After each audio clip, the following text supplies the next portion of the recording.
Hello guys, Miguel shoutout po sa inyong lahat. Tara, samahan niyo po ako na magluto ng kinamatisang manok. Ito po ang ating mga ingredients for today. Ito po ay chicken, isang manok.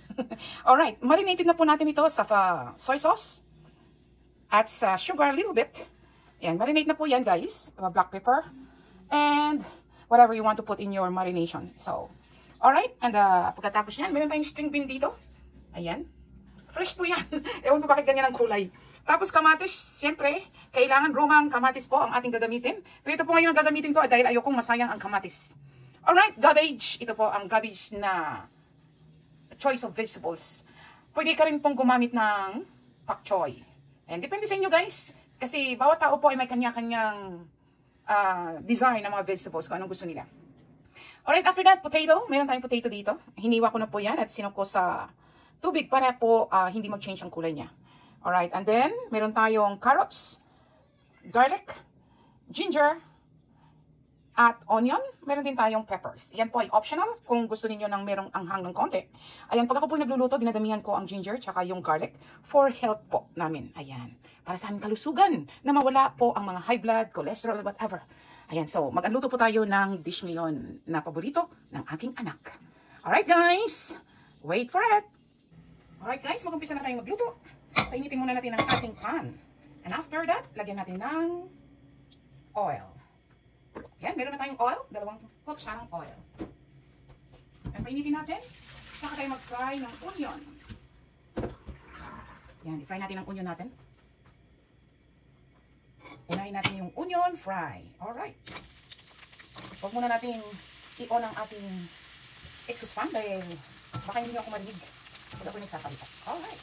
This is onion guys. Kailangan natin i-fry at palabasin ang aroma ng onion. Sana all may aroma. Ayan. So, mamaya ay malalanghat na natin yung aroma ng ating mga ipa-fry. Ayan. After that, lagyan natin ng garlic. Isang buong garlic ginamit ko guys kasi maganda daw sa katawan yung garlic. And then, isama na rin natin ang ginger para mawala yung lansa ng manok na ating lulutuin. O, diba? Ganyan lang ang pagluluto mga lalap. Fry until lumabas yung kanilang amoy ng garlic. Ayan. Parang pagsubok lang yan sa buhay. Para magiging strong ka sa pananampalataya mo. Sometimes you need to, kailangan mong tanggapin ang mga pagsubok na dumating sa buhay mo. Hanggang magiging i-allow mo ang Panginoon. Ang kapangyarihan ng Panginoon ang siyang magpapatibay ng iyong pananampalataya. Kailangan dumaan sa pagsubok, kailangan dumaan sa fire para lumabas ang aroma, para lumabas ang kapangyarihan ng Panginoon sa buhay mo. Ano ba pinagsasabi ko? Basta patuloy tayo magluto mga lalap. Okay, and then after that, we need to fry ang ating chicken na minarinate. So, ilagay na natin. Yan po ay marinated sa soy sauce. Black pepper. Ayan, lakasan lang muna ng apoy. Kapag tayo ay nag-gigisa. Nag-brown na po ang ating garlic at onion. Yun ang mahalaga. Nag-change ang kulay nila. Bago natin ilagay ang chicken. Ayan, palakasin lang muna ng apoy mga lalak. Naamoy ko na ang bango ng garlic. Ayan. Adjust natin yung camera. Sarap ng amoy guys. Sa amoy pa lang ng garlic at onion ay busog ka na. Ayan. Lagyan nyo ng fish sauce nilagyan ko na kanina yan sa marinade ko. Nilagyan ko ng fish sauce. Fish. Yung iba ayaw nilang gumamit ng fish sauce guys. So wag na kayong gumamit kung ayaw nyo ng amoy. But as a Filipina, we love that kind of smell. That kind of scent. Amoy ng patis. Ayan. Okay, alam muna natin yan na mag-change ang kulay ng manok bago natin ilagay yung ating kamatis. Ang ating tomato. Gisa lang muna ng igisa mga lalap. Para manuot sa manok ang flavor ng onion, garlic, at ginger. Para pumasok sa kanilang mga laman. Anong nangyayari sa akin ngayon? Alright, para po ay manuot sa mga buto-buto ng manok ang ating spices na ginisa. Para mawala yung lansa. Kailangan may ginger. Yes, later, right? After I cook. Okay? After it's done, Sabi ng manok, sabi ng manok. Sabi ng aking anak, gusto niya daw i-try. Sabi ko, hindi pa nga done. Alam ko, paborito niya kasi ito, guys. Ayan. So, palabasin lang muna natin yung aroma ng ating mga ginger. Ayan. Malakas na po yung malalag, ha. Parang mag-isa kayo para manuot sa mga manok ang flavor ng onion, ng garlic at ng ginger. Para mawala yung lansa ng manok. So, kailangan igisa lang muna ng igisa. Ayan. Igisan nyo lang ng mabuti. Marami kong biniling garlic today. So, marami akong biniling garlic today. You guys want to see it? I'll show you. Ayan. Kasi maganda sa aming health ito. Ito minsan dinidiktik lang ng aking husband. Nilalagay sa tubig, iniinom. Ayan. Maganda yan guys sa katawan ng tao. Alright. Balik tayo sa ating niluluto. Pinakita ko lang yung garlic na binili. Alright. I think okay na. Nag-change na yung kulay ng manok. Ayan. Wala nang blood. Kunti na lang. Ayoko yung mga nakikita ko yung blood. Saka ko yung bigisa. Yung dugo ng manok. Ayan. So, kailangan manuot muna yung mga ginger dyan. Ayan, nag-change na siya. Pwede na natin lagyan ng tomato. Guys, ang sabi ko sa inyo, Roman tomato gamitin ninyo o ano pa klaseng tomato. Ito, ginamit ko ngayon ay cherry tomato. Ito yung ginagamit namin sa salad. At dahil nga maluluma na, I mean, parang ano na, hindi na po pwede ba? Kasi gusto ko sa salad crunchy na tomato. So, yun ang gagamitin ko ngayon. Para hindi masayang yung mga binili natin. Ganyan ako guys. Ayokong nasasayang kasi alam niyo sabi ng mama namin noon, huwag kayong magtapon ng mga pagkain. Huwag niyo itapon ang blessing ng Panginoon na ibinigay sa inyo. Kailangan kumuha kayo ng pagkain na kaya ninyong ubusin. Kasi pag hindi ninyo maubos, ipapaubos ng mama ko yan sa inyo. Dahil ayaw niya yung nagsasayang ka ng pagkain. Kaya natutunan ko yan sa mama ko guys, na huwag magtapon ng blessing. Huwag magtapon ng pagkain. Kaya po, ang tomato ay okay pa naman, pero hindi na siya crunchy para sa aking salad. So, ito po yung aking ginamit. So, optional yan guys ha. Depende sa inyo kung anong klaseng tomato ang inyong gamitin. Marami akong tomato pa dito na binili ko, yung Roma. Kasi lang, gagamitin ko na itong pang salad ko kasi ayoko nasasayang guys. Ito, marami akong tomato dito, ayan. Pero ayokong gamitin yan kasi bibili ko lang yan at fresh pa yan. Pero itong aking kamatis na pang salad ay 3 araw na. So, I need to use this. Kasi hindi na siya crunchy para sa aking salad. Kaya gamitin ko na lang ito dito sa aking manok. Yan. Igisa-gisa lang guys. Malakas na apoy. Habang nagigisa, lakasan ng apoy. Saka natin ilalagay mamaya ang ating potato at maglagay tayo ng tubig pang laga sa ating manok. Hanggang po ito ay maging malambot na manok. Saka natin ilalagay yung cabbage at pepper. So optional din yan. Kung gusto mo na maanghang, maglagay ka noon. Pero kung ayaw mo, ay kahit nilay yun, basta masarap ang luto mo. Alright? Ayoko nakikita yung blood ng chicken. So, pag ako nagigisa, malakas na apoy muna. Eh, mawala na yung lansa ng manok pag maraming ginger. Yan, isa mo muna yan hanggang manuot-nuot sa laman ng manok ang ating mga ginisa. Alright? Ganyan ako pag nagisa guys. Ginigisa ko muna yan para mawala yung lansa ng manok. Yan ang paborito ng anak ko guys. Braised chicken in tomato and fish. Isda ba? Fish sauce, oh guys. Alright, saka natin ilalagay. Pag okay na yan. Yan, okay na. Bilis ano? Ganyan lang kabilis pag nakaready na lahat ng ingredient. Lagay natin ang tomato.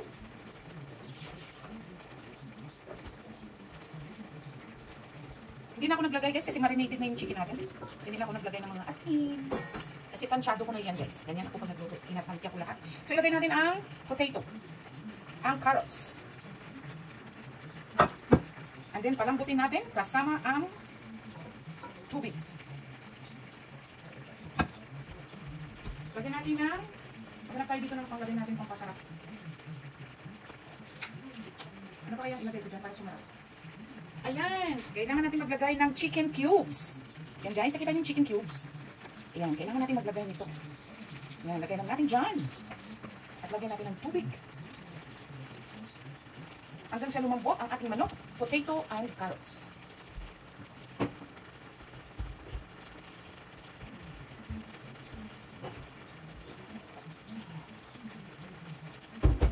Okay, so kailangan i-adjust ang ating apoy sa medium heat. Isang basong tubig. Adjust your heat to a medium. I think mga 4 or something. Yes, mga 4. Lagay nyo sa 4. Ayan. After that, takpan po natin hanggang sa lumambot ang ating manok, ang ating potato and carrots. Ayan, isang basong tubig ang inilagay ko, pampalambot sa kanila. And after that, later on, we will come back at ilalagay natin ang cabbage pag malambot na ang ating manok. Lagay natin ang cabbage at ang pepper. Kanina na hiniwa ko para po. Ayan. Pepper yan guys, mahaba. Kasi hindi po ito bell pepper, kundi pepper talaga. Na mahaba pa. Ay, ipakita ko sa inyo guys para alam ang ginamit ko. Really? Ayan.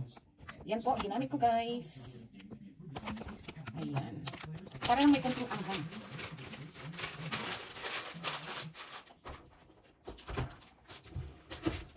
Yan, kadali lang pagluto mga lalab. Okay, balikan natin yan mamaya pag malambot na ang manok, potato, and carrots. Alright guys, balikan natin ang ating nilagang manok. Yan, makikita natin guys, sa kalagitnaan ng ating paglaga. After 15 minutes, pwede nyo nang ilagay ang inyong string bean.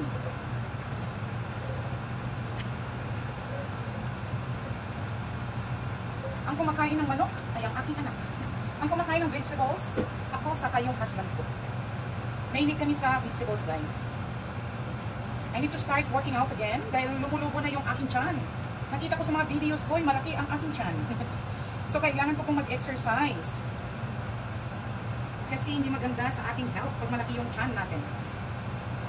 Ayan. So hayaan lang po natin kumulo. Pakuluin lang natin, saka natin takpan ulit. Alright, hayaan muna natin kumulo. Yan, saka natin takpan ulit. Para hindi ma-overcook ang ating vegetables. So kailangan kumulo lang muna siya. Yan, malapit na po yan. May patience kung gusto ninyong maging masarap ang luto ninyo. Huwag niyong madaliin.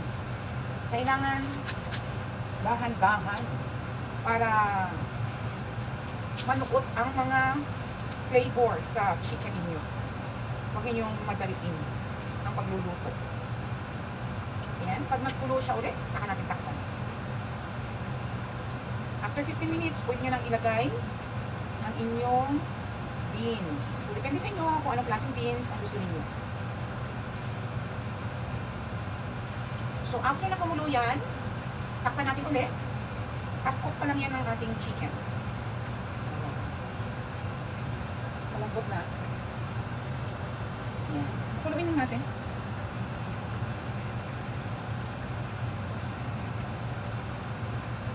Ayan, napuno na siya.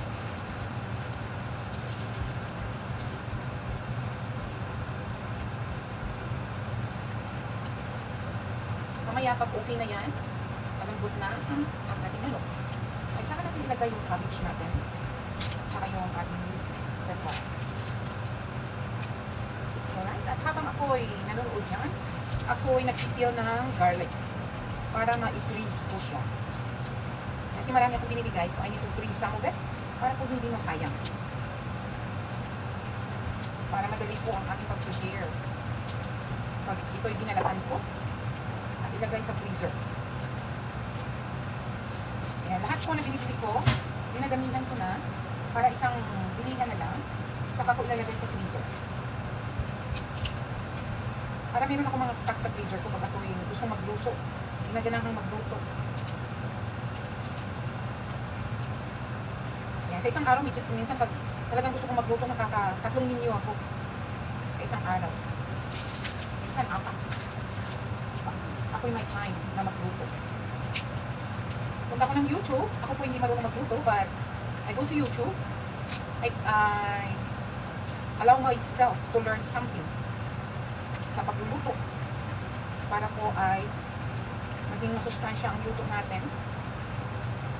Magluto tayo magluto. Kasi pag bili tayo ng mga cook foods sa labas, hindi natin alam kung ano yung mga ingredient na inilalagay nila sa mga pagkain natin. So pag tayo ang nagluto, alam natin kung ano ang mga inilagay natin na nakakabuti sa ating kalusugan. So, okay. Later, babalik tayo mamaya. Huwag muna nung natin takpan yan. Pakuluin natin siya. Alright.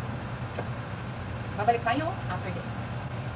Alright. Napakuluan na po natin mga lalaw ng mga 6 minutes. So, pwede na natin takpan. Mamaya, babalikan natin.